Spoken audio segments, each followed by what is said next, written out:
Welcome to all of you. Welcome to Ben, to Lake, and to Petra from all corners of the world. We're very excited to have you with us. And of course, we are very happy that Mario from our member organization are here to facilitate the discussion that we're having today. This is actually coming out of calls we've had with our members, where they asked us for inspiration to how to link with other areas, not just road safety connections, but actually beyond what we're doing. And we wanted to bring in people who are working on different SDGs, on different sustainable development goals, and one of them is around mobility. And we have 65 countries signed up for the call today. Half of them are alliance members, the other part are new friends from different corners of the world and different organizations and different fields of work.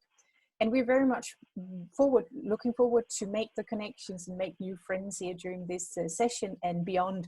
So apart from a few practical things around how you connect, I'd like to hand over the word to Mario and for introductions of the speakers. And thank you very much for joining us. Thank you, Lotte, for inviting the IFP, the International Federation of Pedestrians, to be here to facilitate this seminar with these interesting panelists. We are founding members of the Global Alliance, and we are very happy to be here. I will present very quickly our panelists, and then I will speak a little bit about the IFP and what we stand for in a very, very quick way. We have Ben Rossiter from Victoria Walks, which is one of our members. And then we have Lake Sagaris from the Catholic University of Chile, Santiago, Chile. And we have Pedro Homem-Gouveia from the Polis Network, which is a network of cities in Europe. And Pedro is based in Brussels, Lake is based in Santiago, Chile, and Ben is based in Melbourne, Australia. So now I will talk to you a little bit about the International Federation of Pedestrians, which is an umbrella organization of NGOs that mainly deal with walking advocacy, so improving the conditions and the rights of walkers around the world. I will try to share my slide just to have a look about our geographic spread. Here we are. My apologies because it's a slide from 2018. We added 2 or 3 more members around the world, but you can see that Africa, unfortunately, is still our missing continent, but otherwise we have a very good spread around the world. We are around 50 NGOs and in around 30, 35 countries around the world. And if you do know in your own countries, and I know there is a lot of people here with a lot of countries, in a lot of countries, if you do have organizations or you yourself want to create an organization to fight for the rights of the pedestrians, please do contact us because we would like to know about you. Never forget that we are 100% of the transport modes. We always have to walk to our cars, and we have always to walk to our bicycles, and we have to walk everywhere. Basically, I have to change. Okay. Pedestrian rights are extremely important around the world, and now with the COVID pandemic, it's even more important. As you probably notice, around our streets, our sidewalks are very narrow, and we will need sanitary corridors, and we should fight together with cyclists to have more space on the roads, to be safe, especially during now that we need physical distancing from each other. And most of our sidewalks have a lot of barriers, lots of cars, and you have here the slide that unfortunately is very, very common around the world. One thing that I want, and I was asked by Lotte and the Alliance to emphasize, that we want in this talk to think a little bit about outside the box of road safety. Road safety is something that came out as a set of science and techniques from the mid-20th century, when the car was the main paradigm. And road safety, in fact, does not question the roots of the paradigm of mobility. And what we would like to do in this session, and I know our guests will do that, is to question the deep roots of the car vision and the car-centric paradigm. And we believe, and I believe, and our guests believe, that to really improve road safety, we would need to have mode shifts. Saying in another way, in a less technical way, we need to move people from cars to walking, cycling, and public transport.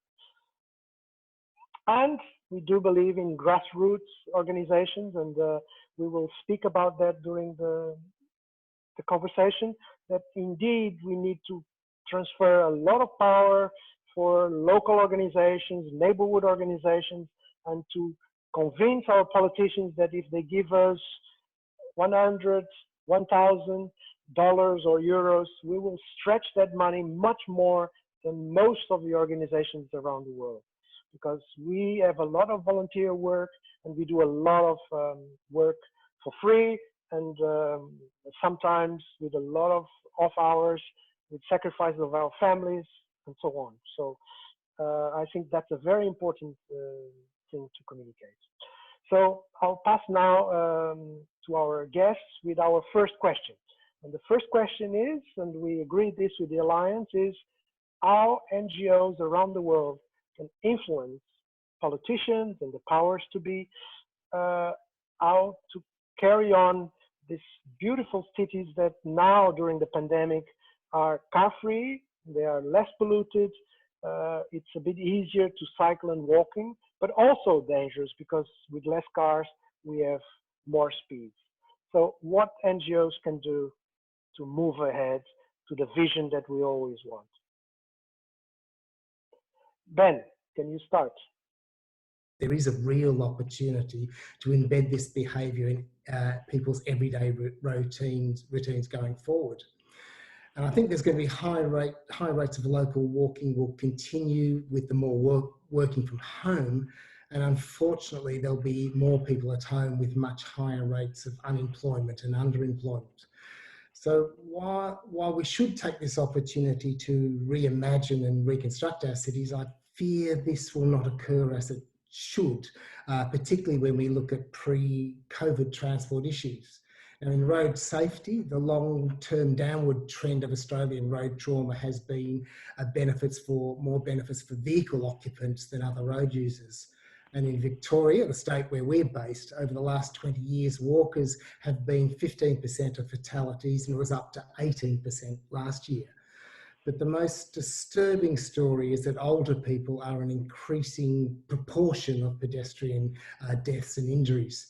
Like 20 years ago, walkers over 60 years of age were 43% of fatalities, and in the last 5 years it was up to 48%. And in 2019, there were about 50% of fatalities, and a similar trend is occurring around Australia. Now, during the crisis, our government's not shown any real willingness to reduce vehicle speeds, even temporarily, or reallocate road space for walking and cycling like in other parts of the world. Now, our neighbours, New Zealand, are reallocating road space for cycling and walking, and some of it might become permanent. However, we need to look at the bigger picture, I think, before celebrating, because at the same time, the New Zealand government wants to allow bicycles and e-scooters to be allowed to ride on any footpath anywhere, which would have a far greater negative impact on walkers, particularly elderly and disabled walkers. So any apparent gain we've got at the moment needs to be seen within really a wider context. And I think going forward, it might not be easy to get good policy and investment because we're up against really powerful business interests like the car and road building industries. And in Australia, the car industry is has the third largest advertising spend of any industry. And I expect they will market car travel as the safest option at the expense of public transport particularly. So I think public transport or transit is looking to be the biggest loser from coronavirus. And those of us interested in road safety will need to do all we can to support public transport as it is the safest, most efficient way to travel in vehicles. It's also really critical for a walkable city. So to conclude, I think some of the things we need to do and consider is how we reframe pedestrian road safety as modal shift, getting people out of cars, as Mario indicated before. We need to advocate for public transport, even if that's not our usual business. And I think for countering the car industry, we have to do that with alternate value-based messaging around giving people, walkers and riders, a fairer share of space. I think also highlighting how unfair it is that children aren't free to walk like previous generations.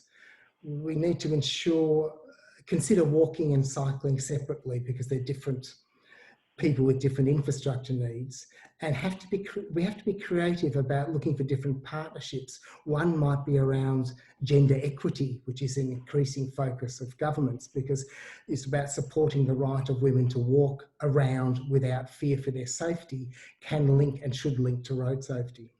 So governments aren't going to do the right thing unless we build support for our goals. And I think for us at Victoria Walks, we're working with cycling allies and really trying to look at building community support through social media campaigns, encouraging people to reimagine their neighbourhoods in ways that support walking, cycling, play and interaction to create safer, healthier, livable, lovable cities. So that's where we're looking to work there. But I might just leave it there if I can, Mario. Thank you, Ben. Thank you, Ben. Not to be negative, because there are positive things to report. We have the reduction of petrol prices that are crashing everywhere, which will be very tempting if petrol is being announced in all the countries to be reducing in price. So that will be very, very tempting to go back to cars. Lake, what do you have to tell us? I have a few slides which might help to understand some of the things I'm saying. So if it's possible to share. Yes, you can share the screen, I think. Okay.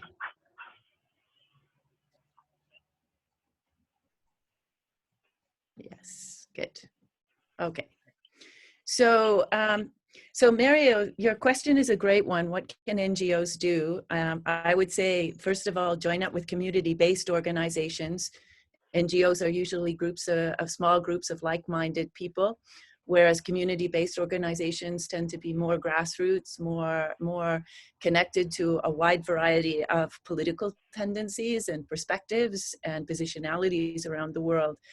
And I think that's really important. I think Ben's done a great job of giving us a portrait of the problem and the challenges from some of the most car-centered cities in the world: Australia, Chicago, most of the American cities, a lot of the Canadian cities have the highest use of cars.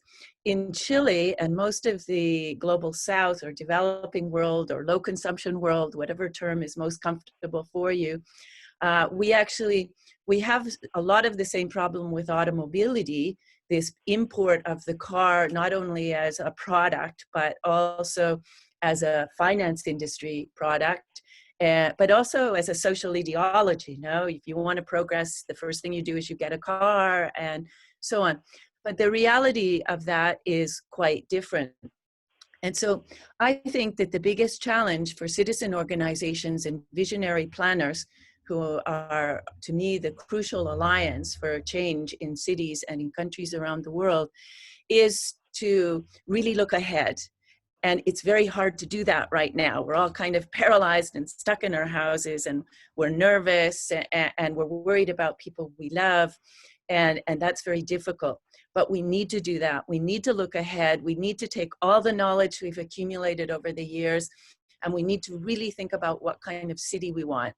The road safety constituency has done, I think, everything possible to improve road safety with cars around. But I think actually it's not just that we, in cities like Melbourne or Chicago or Toronto, which have very high percentage of car use, it's not only that we need to take people out of cars, we need to take cars out of crucial parts of the city. Because it's very clear, 20 years, 30 years of road safety advocacy demonstrates very clearly you're not going to get road safety as long as you try to keep cars in crucial parts of the city. So that links up very closely with the challenges of the virus, because if you think about it, yes, there is going to be a push to make cars the security or the safe way of traveling. But the problem is that that is only going to be possible for people from the same households and the same immune systems. You're not going to have car share. A lot of the alternative applications for sharing cars or generating informal sector or semi-informal sector jobs are very hard put to respond to the kinds of challenges that we're facing now. And moreover, while in cities like Melbourne or Toronto or Chicago, you have very high car ownership and car use, these are figures for Santiago. And I think they're really important because the global south is really different. Automobility is here. It's the most ubiquitous face of globalism all over the world, but it's incredibly unjust. And we really have to take that into account for any kind of new city or new city policies post-COVID. And in that sense, we really have an opportunity here to do things in developing countries. Bogota, for example, or Paris are both leading on this. So this is poverty in Santiago, and you can see how it's distributed throughout pretty much all of the city, because actually most people are pretty poor, even in a country like Chile that's been successful economically. There hasn't been good distribution. And this is car ownership in Santiago. And you can see this is the wealthy neighborhoods of the city. And yeah, car ownership is as concentrated as income is. And you have some households that have up to 5 cars, but you have virtually no one or very low percentages of people with cars. So what we're really looking at here is cities where the green is walking and the orange is, walking and cycling, and the orange is public transport. And you can see virtually every part of the city, walking is by far the majority transport mode. And yet these are parts of the city where there's very little investment. We're not investing in networks of premium walking quality. And there is I'm just going to move ahead here. There's a real land use aspect to this. Barcelona is already experimenting with these super block models. I left the slides in Spanish for anyone who joins us from Latin America, just to help a bit with help navigate the English. And so to me, this is the basic model, the basic unit. Barcelona is doing it 3 blocks by 3 blocks. I would do it by 5 kilometers by 5 kilometers. But of course, you have to transition according to your own neighborhood characteristics. So by all means, don't apply this as some kind of formal prescription, but rather adapt it to your local reality. But what this means is, instead of having cars and trucks and motorized vehicles going through every part of the city, what you do is you choose high density residential areas and high density commercial areas, and you take them out. You take the vehicles out of that. And then you give them preferably high quality public transport that's connecting these areas.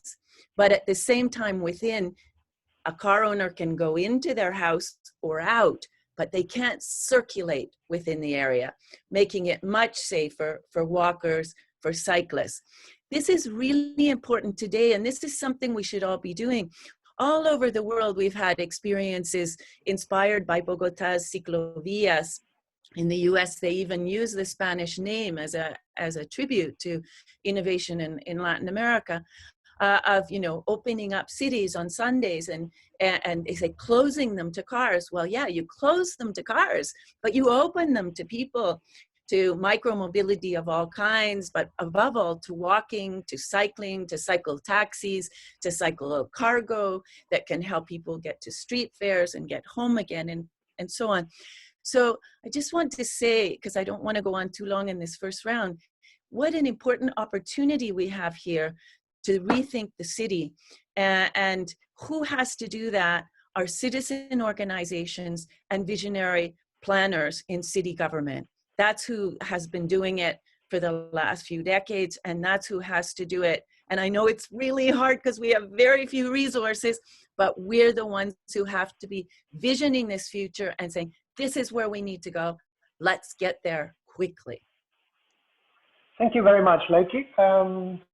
As Panelists said from Bogota, mobility is a political problem with political solutions. So go out there, influence your politicians, and that's the way to do it.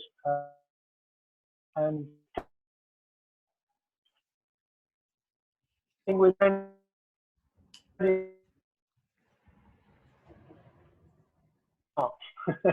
so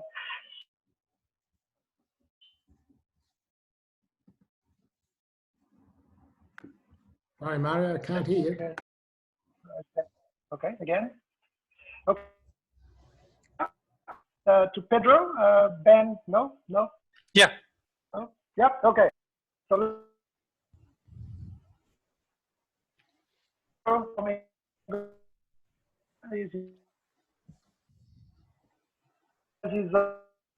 with Ben,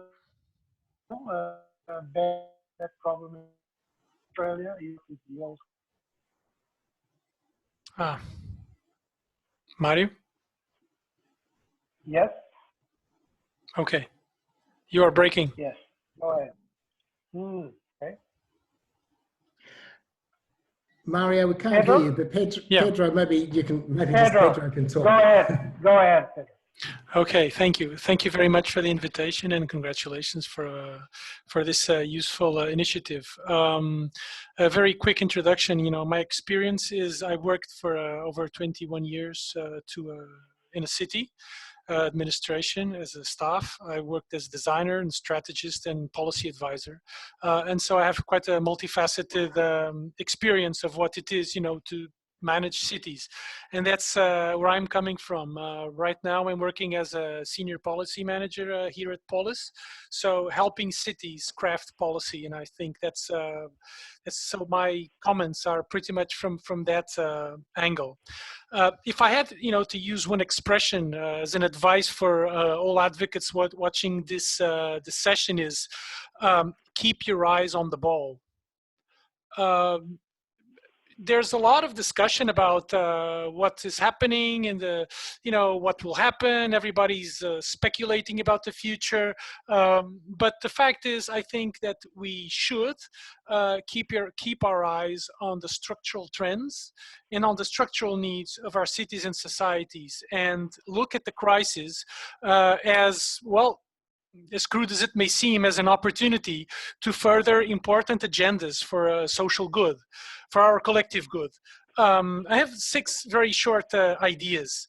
Well, one of them is we must beware of this current focus on this, let's call it real-time statistics. You know, everybody's coming up in social media with graphs and numbers and commenting on that and elaborating on what are the future trends. Well, for example, you know, everybody started commenting that after the quarantine was lowered in China, people started buying cars. Well, that can be explained also by accumulated demand. They couldn't even get out of their house for 3 months. So it's natural that as soon as they get out of their house, you know, there will be a spike in the demand for certain goods. I will also watch another graph today on how people using Apple users on a graphic of provided by Apple, that, you know, people are using much more cars and than public transport. Well, it's the Apple users are not a representative sample of the population and necessarily not of the lower income strata. Also, people have been talking about results of surveys, you know, asking people, so we use public transport. I mean, asking about a fear that people feel in times of fear will obviously provide us with a fear-dominated outcast for the future. So it's very important to not be, you know, focused too much on these real-time statistics. Number 2, it's very important also to understand that how unexpected this COVID crisis could be. It's, well, rather than unexpected, it's more kind of a black swan. You know, some people predicted it, but nobody heard them. it's important to plan for what is foreseeable, what was and remains foreseeable, and that is a climate crisis. That remains, with or without, and that will probably provoke more of these pandemics. So that structural big problem remains. The third comment is that we must bear in mind that people, different, let's say, social strata, are experiencing this crisis in very different ways, not only across different parts of the world, but also in our own cities. Not everybody's locked up, and many lower income workers are providing in social services, you know, on urban cleaning, on supermarket stands, on social support to elderly in their homes, and they're using public transport, and they will remain using public transport because guess what? They don't have money to buy a car, and things will remain the same for them, period. A fourth idea is about resilience. You know, again, this is in a typical moment, and we shouldn't, you know, focus too much on, you know, what's the results of the use right now. But the fact is that everybody's talking about, oh, what's going to be the future of public transport? Everybody's going to lose trust in public transport. Well, guess what? Look out your window. What's working? Public transport. So it kind of makes you feel like, you know, quote Mark Twain, who in the late 1800s, he says, you know, the report of my death is quite an exaggeration. And it's the same thing for public transport, for the simple reason that people will have to keep using public transport. Public transport is like, for transport, is like the national banks for their national economies. It's what's there standing, is what is left standing in every crisis, because it's the state holding it up. And so talk about resilience is to talk about public transport, walking and cycling, definitely. And that is I think one of the lessons of the crisis that should not be forgotten. A fifth idea is to talk about the source of danger. I really like what Mario Alves consistently points out in several meetings on road safety, that, you know, road safety is kind of an Orwellian newspeak for road danger. And from that point of view, again, back to the fear of public transport and the fear of sustainable mobility, well, we must distinguish, as we approach this from a policy point of view, we must distinguish, and I'm not acting here as a pandemics expert, okay? The point is, we must distinguish spread from lethality, from mortality. And what we know is that, well, it is very, there is a discussion amongst researchers if it's public transport, if the spread, contagion rates are higher among public transport users or among car users. There's discussion, and there's not a clear conclusion yet. But what we know is that when we talk not about spread, but about mortality, we do know that there's a high correlation between zones with higher pollution, with higher air pollution, and zones where the virus is being deadlier. That correlation, we know correlation is not causation, but that correlation is clear, number one.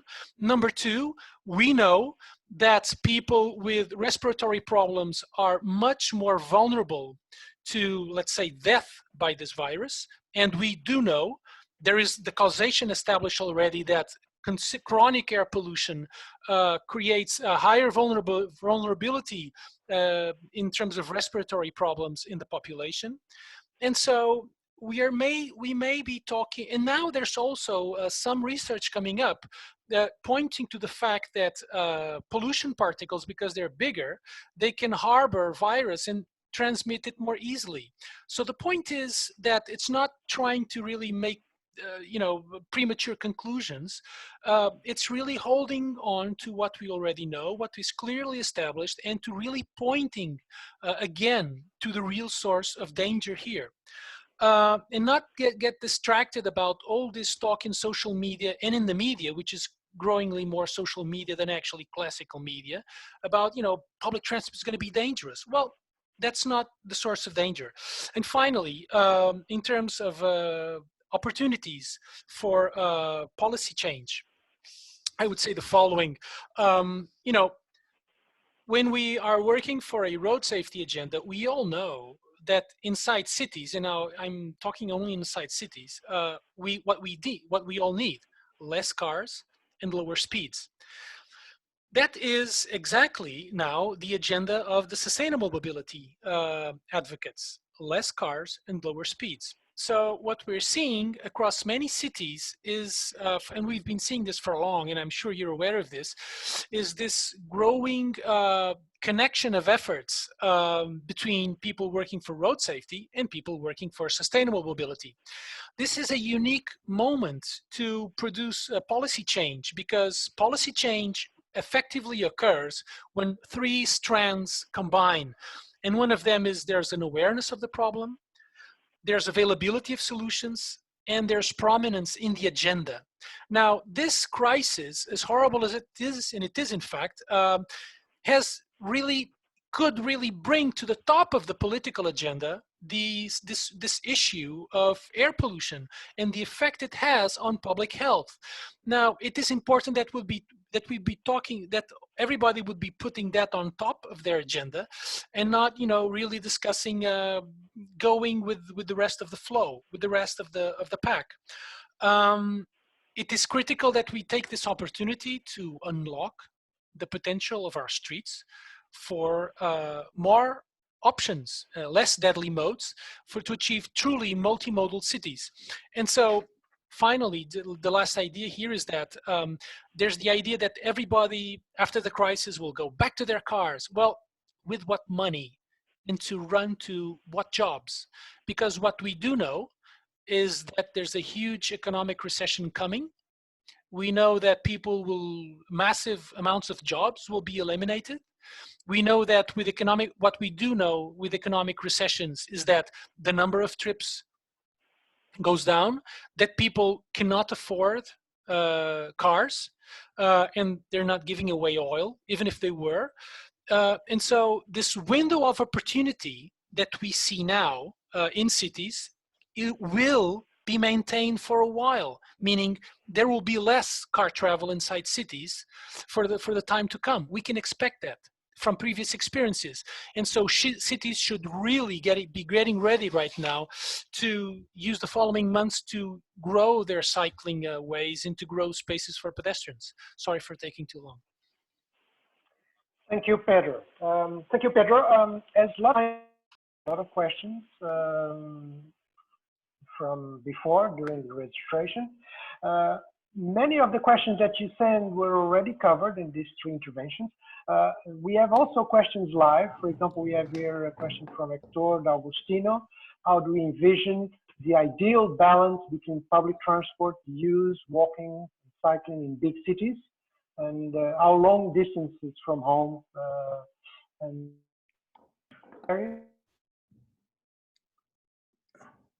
Mario, can't hear you again. Anne Hidalgo in Paris. Oh, okay. Is it back? I'm back. 1, 2. Yes, I'm back. So about the question, one thing that you should do some research also, and there are lots of things online, is about the city of 15 minutes, which is a bit of a manifesto from Anne Hidalgo from Paris, the mayor of Paris, and that she's running on that.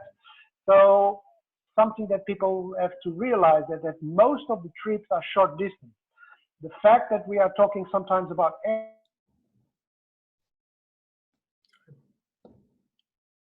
that manipulates and runs the discussion. So maybe I could leap in. Hard to know. Is that possible? Mario, you're breaking yes, up, so maybe I was Lake. going for you, Lake, exactly. Yes, Okay. Lake. So yeah, the 15-minute city, or whatever you want to call it, the walkable city, the cycle inclusive city. And this really relates to another question about what's the ideal balance and so on, and walking and cycling aren't good for long distances and so on. And also what Pedro was saying, because what is sustainable transport? Unsustainable transport is the car, automobility, as I described at the beginning. But sustainable automobility is like the monocrop. right? Which has destroyed agriculture around the world. So what's sustainable mobility? It's an ecology of modes.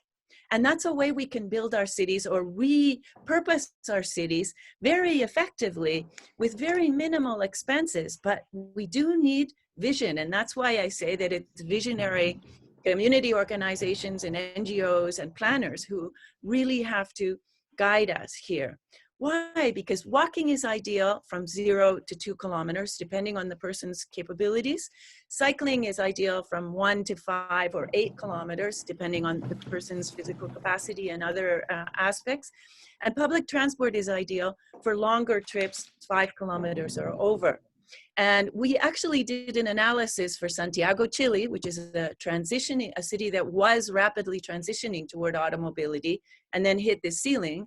Because there's an economic ceiling. People can't afford cars, no matter how many billions of dollars you put into advertising, and no matter how much you shame people for not having a car, people can't afford cars in most cities around the world. So sustainable transport is an ecology of modes, this walk, bike, bus, public transport combination. And what we need is to reinforce all those aspects within city planning that make our cities more walkable, more cyclable, and integrate cycles, bicycles and tricycles with public transport. And this is where gender work has been really interesting, because we've done a lot of gender and transport studies in Chile, in Latin America in the last few years. And care comes to the fore right away. The category of care trips is hardly ever studied. Well, we took Santiago's origin destination data, and wow, care trips, which are made 2 or 3 times more by women than men, are almost half daily trips. Almost half daily trips.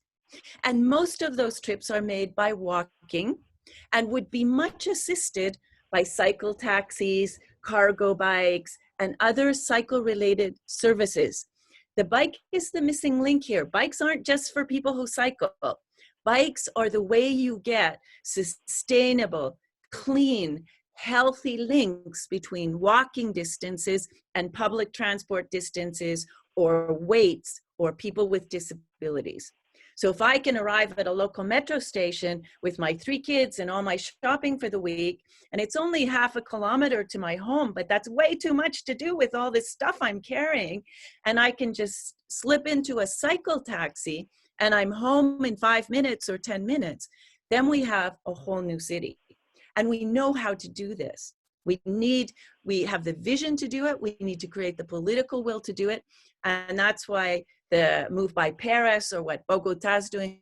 But you look at cities like Delhi, where cycling is a huge percentage, and the variety, the ecology of modes in India is amazing. I totally changed my thinking about sustainable transport after I visited Delhi for a few weeks in 2012, because what we have in North America or even South America is a very impoverished transport ecology.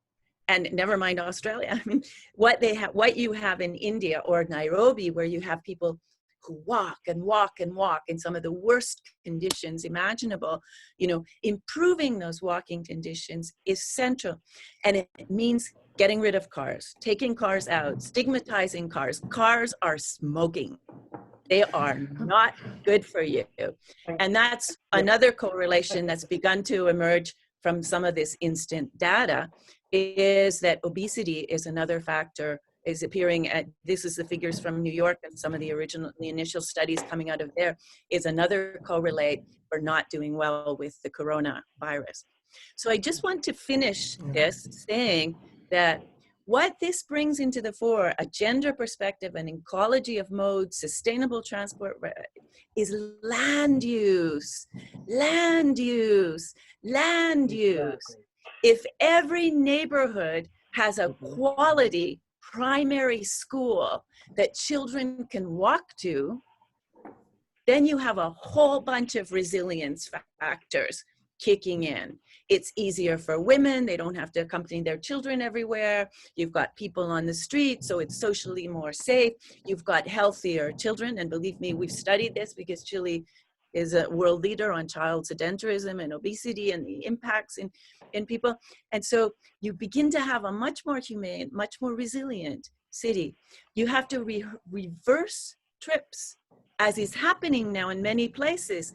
Health professionals are taking vaccinations to the elderly, to the disabled. Municipalities are taking food to those same vulnerable groups. That's a very health-related, more sustainable transport route.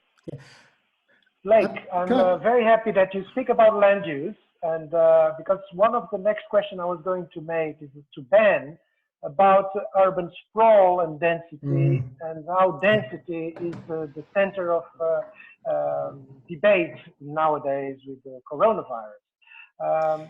Do you think that down under or in certain places in the United States, density is a problem, or density for us, is actually the solution?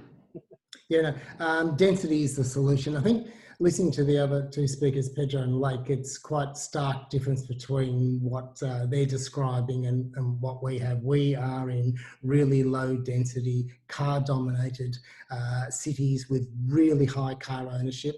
The issue of public transport is obviously different to what Pedro was saying. I look at the trains going past my house and they're empty. The idea of people increasingly can work from home, and that's a more affluent society. People are more likely to work from home rather than go on public transport. I think there is a very real risk here. I think there's also a risk is, yes, it's good to have evidence. We're an evidence-based organisation, but in this era of fake news and fake presidents, communities and governments are not swayed by evidence as much as they were. And no matter how much we who hold evidence put the data out there, it's not as compelling to a lot of people. Now, that might be different in different parts of the world, but that's a very real fear here. An example for us in Australian coronavirus, we went through, you probably heard about it, I think it was probably the worst around the world, of absolute panic buying. We couldn't buy toilet paper for weeks and weeks and months. Some shops don't even really have it stocked, as well as some really staple items. That was in the face of evidence saying there's not an issue, don't panic buy. But people panic bought a whole lot of things, which doesn't reflect very well on Australia, I have to admit. So I think there is different things that we need to look at, and I don't think evidence, unfortunately, is going to have the influence it once would. If it did, we would already have in Australia slower speeds. We would have building towards density and connectivity, land use, and with good walking networks. We're not getting investment in walking, even though this is low by, I think, a lot of standards around the world, but 1 in 6 of our transport trips are undertaken entirely on foot. Walking for recreation is the most popular activity by a country mile. But these high levels of walking in Australia have not occurred through good planning and investment. They've occurred despite a lack of it from state and federal government. So I just am worried that we have to think beyond evidence of how we bring the community along, because governments are increasingly, I think, getting off the hook from doing good policy investment because they're not listening to the evidence. Thank you very much. That's something that I've been talking a lot with colleagues and friends, that we might need to go more for storytelling and vision than evidence, unfortunately. And I'm a scientist myself. I work with statistics, but people tend more to go for, optimistic and long-term visions. And actually, people usually agree about the long-term goals. Usually, there is not much difference on them long-term, what their sense of happiness and what is a good place. One question that is a bit operational, but I think it's in the mind of many of you, is, and that was a dilemma for us at IFP in the social networks, is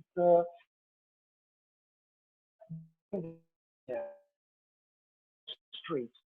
Mario, yeah, please say that again, Mario. Yes, dilemma. Yes, our dilemma was if we start closing streets and opening parks, which are good, and we want that, there is always the response that creates overcrowding during the pandemic. And what is your response for that? And I start with Pedro very shortly, because this is a very operational issue. And he is used to managing operational things in cities, and the other ones can chip in. Well, I'm not an epidemiologist, so I wouldn't really know, how from a very technical health-related point of view to answer that. I should say though that it's again, I think that we've been talking too much about contagion and too little about mortality. And people really have to understand that these viruses will spread. It's in their nature. The point is how lethal they are. And we should be, and what we do in terms of mobility policy can really influence mortality, the lethality of these virus. How far it can restrict contagion, I really don't know. And even with quarantine, we've seen numbers going up.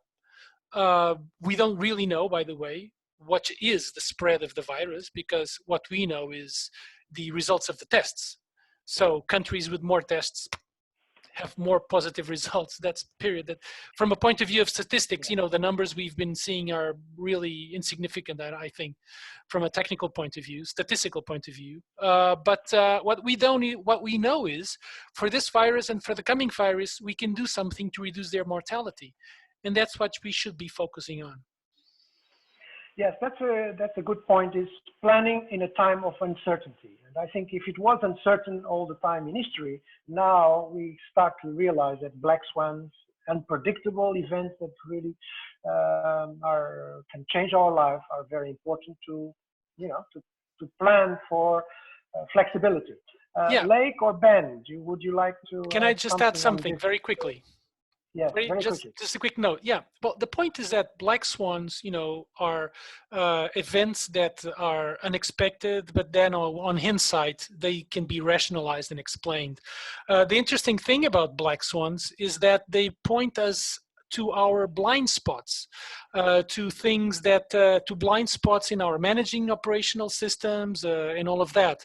And that's really, this is another opportunity really to point us to that kind of blind spot, or that thing that we're not insisting, that many urban policymakers are insisting on not seeing, which is the high danger of the current urban mobility systems. I mean, people working on road safety for years as advocates are very much aware of that.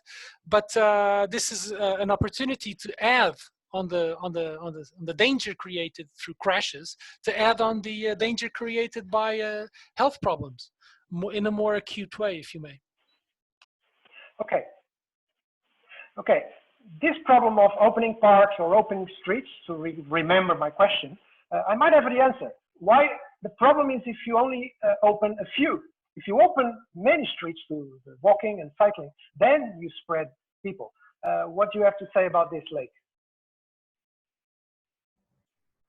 Well, I think this is a really important point, because amongst the confusion that you see around the world, you see cities opening malls and closing parks. And that's a really serious problem, because of everything Pedro has just said about how we have to address sustainability, we have to address health, we have to address resilience altogether. So not only are cars a luxury that most people around the world can't afford, but automobility in this new world that we have to build together is a luxury that no neighborhood can afford. So in Latin America, we have this wonderful social benefit, which are street fairs that bring fresh fruit and vegetables to the neighborhoods and within walking and cycling distance. And yet we have them squeezed onto narrow sidewalks, and yet there's 3 or 4 lanes beside them that are open to cars, even on a Saturday or a Thursday or whatever. This has to change. We don't have the space for cars anymore. We need to respect social distancing. We don't know how long it will be.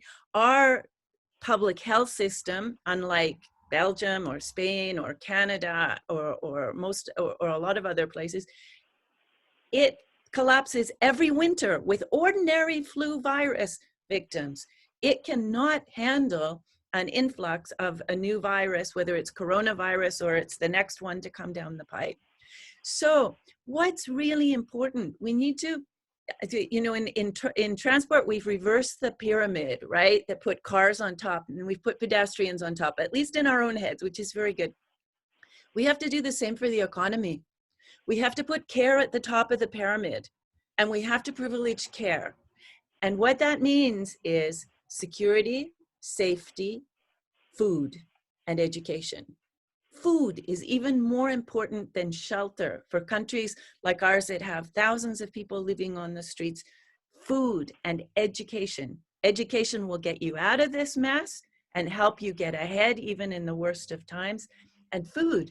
So what that means is that these streets that have all been widened for these incredibly inefficient cars are going to have to narrow down again, and we're going to have kitchen food gardens, victory gardens they were called during the World Wars, the World Hygiene Movement in the 1800s.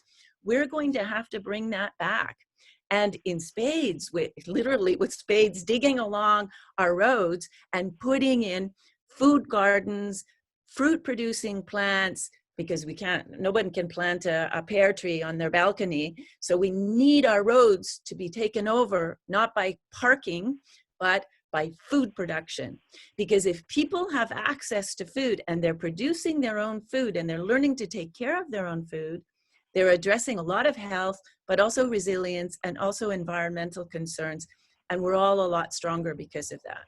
And the last thing is that we have this incredible resource in Latin America, which are neighborhood associations. They need to be funded because it's social organization that is going to get us through this, nothing else. And those grassroots organizations are the least funded and they do the most in caring for people every day. Thank you, Mario. Exactly, thank you very much. I always say that if you give 100 euros or 100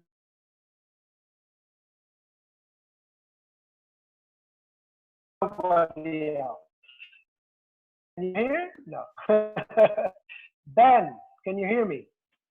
I couldn't hear what you just said, but I can hear you now. Anybody can hear me? Yes, you were talking about giving 100 euros.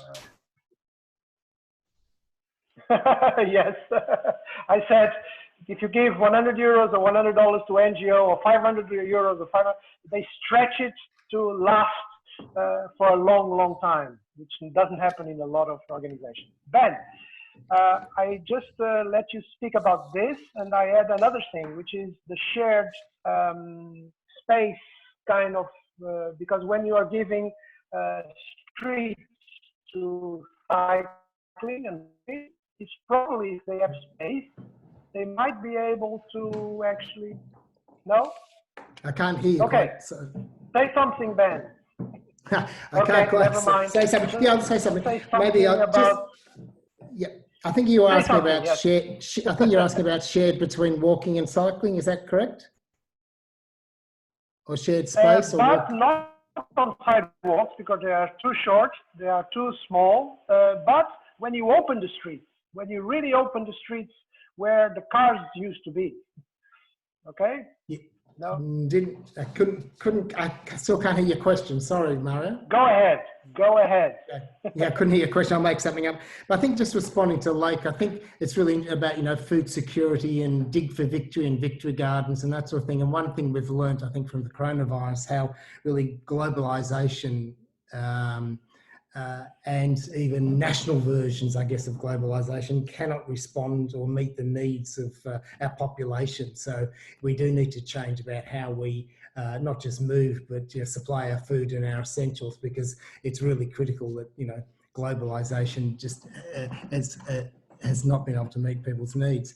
Now, I think Mario might have been asking around shared spaces and walking and cycling and opening streets. I think, you know, we all know, I think as Lake said before, that we do need, you know, our cities need to be built around people, not around vehicles. You know, we build it around, you know, people in, I think someone once said, it's the canned people in cars rather than the fresh ones on their feet.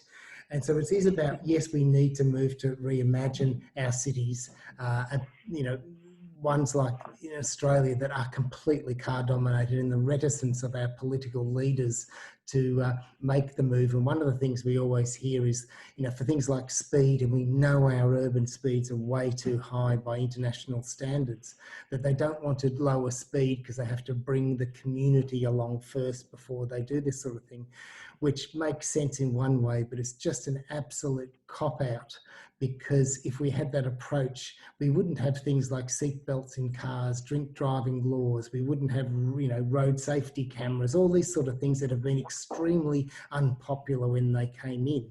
So, you know, governments are hiding behind decisions because they don't lead and just do what we know needs to be done, which is returning cities to people. You know, for the sprawling cities like ours, that's major because we've built cities since the Second World War around vehicles, where prior to that we've built them around people and train lines and public transport. So it is a major shift. For us, I think it's about doing what looking for, particularly in our central cities, starting in the more dense areas that do have public transport, shops and services relevant to everyday life within walking or cycling distance. And in our cities, it's walking and public transport where the big hope is. I don't think it's cycling, even though I'm an everyday cyclist, because we have built it around the car. We don't have the infrastructure, but most short trips can be done around walking if there's destinations. And in our new areas, we don't have destinations in walking distance, and we don't have work in walking distance, and we don't have public transport within walking distance to get to work. So there's major shifts we need to do, and we just hope that cities around the world don't follow our bad example, which is really the North American example, which is not working. And I think that's going to show more and more that will be a failure of cities to respond to and be resilient to changes, whether it's the virus, climate change or whatever. We desperately need to change, and different countries need to do it for different reasons. And like Lake saying, things like the food security is really more critical, I would expect, for you know, countries in South and Latin America and Africa than it is to Australia, because we have the ability to get food. It is a growing issue for us, but it's other countries, it's far greater. So there's different things, issues around the world, but the bottom line is, yes, we have to reduce our car dependency. There's no doubt about it. Thank you. Sorry, Mario, can't hear you again. So I already have beetroot. Oh my God, okay. I said that I transformed my garden in an edible garden, and so we have to close this. We already spent 1 hour. Pedro, do you want to say something in 30 seconds? Yes. I think we must understand that we, in terms of the suburbs of peri-urban areas or the sprawl, they don't necessarily face a dichotomy between walking and cycling and public transport or private car use. There are several new shared mobility services sprouting up in many cities. It is critical that we direct that offer to not only, they obviously want to operate in the urban centers, but it is critical that we make it attractive for them to also provide those services in suburban areas. And for that to happen, restrictions have to be placed on the use of private vehicles. And so, you know, that's another way to also promote sustainable mobility and safety, because for new shared mobility services, let's say the safety equation and liability equation is completely different, and we should expect more responsible and safe behaviors from shared mobility operators than from private drivers. So it's another thing we should explore. Thank you. Unfortunately, we are all learning, and I, for example, don't know how to scroll up the questions. Lake, would you like, we are waiting for Lotte to come in and close the meeting. Would you have a very short, oh, there it is, Lotte, for to close the meeting. Lake, do you want to make a very short statement to finish, like concluding remarks, and then we close the meeting? Very short. The more car dependent you are, the more you need cycling. You're not going to get sustainable transport or safe roads without cycling. There's no way. Because of the ecology of modes phenomenon that I mentioned, and because of gender issues and disability issues and old age issues and caregiving issues. And two other things, very short, but one is, I wholeheartedly recommend that as you are watching these kinds of panels or events, that you walk. I have a very small office. I walk 4 steps by 4 steps in all the meetings that I have every day. And I'm doing 6,000 to 10,000 steps every day. And I'm probably more healthy than I ever was. And I just wanted to close as well, saying that that really I'd like to dedicate this thinking and these efforts that we're all making all over the world to those people who are struggling with coronavirus now. That I think we all have friends or people we know who are going through this or have already lost someone. We certainly are seeing that with our friends in Spain. And that we really, really need to keep those people present and to understand that what happens on our roads, that when our roads aren't safe for walking and cycling, as it happens in most places in the world, then we are just making ourselves so much more vulnerable to this kind of harm. So let's turn over our roads to people and to life. We don't need a lot of new infrastructure. We just need to make our priorities on those roads that exist for people walking and cycling and everything related. Thank you. Thank you very much. So thank you very much for the three of you in the name of IFP. Thank you for all the attendees that have been putting some questions. Of course, I could not cover them all. I did raise one or two. We'll have time for having more conversations. I think I know later.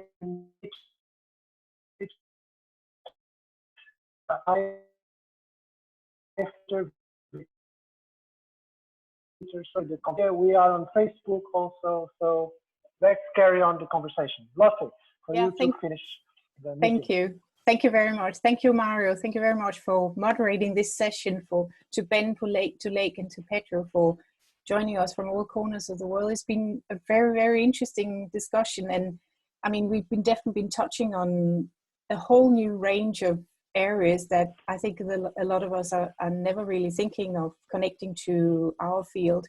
So thank you for pushing us and for provoking our thinking. And I hope this is a beginning of new relationships and new building new bridges between the work that you do and the work that we do. And so we're true to, you know, reaching the most vulnerable people that we have set out to do.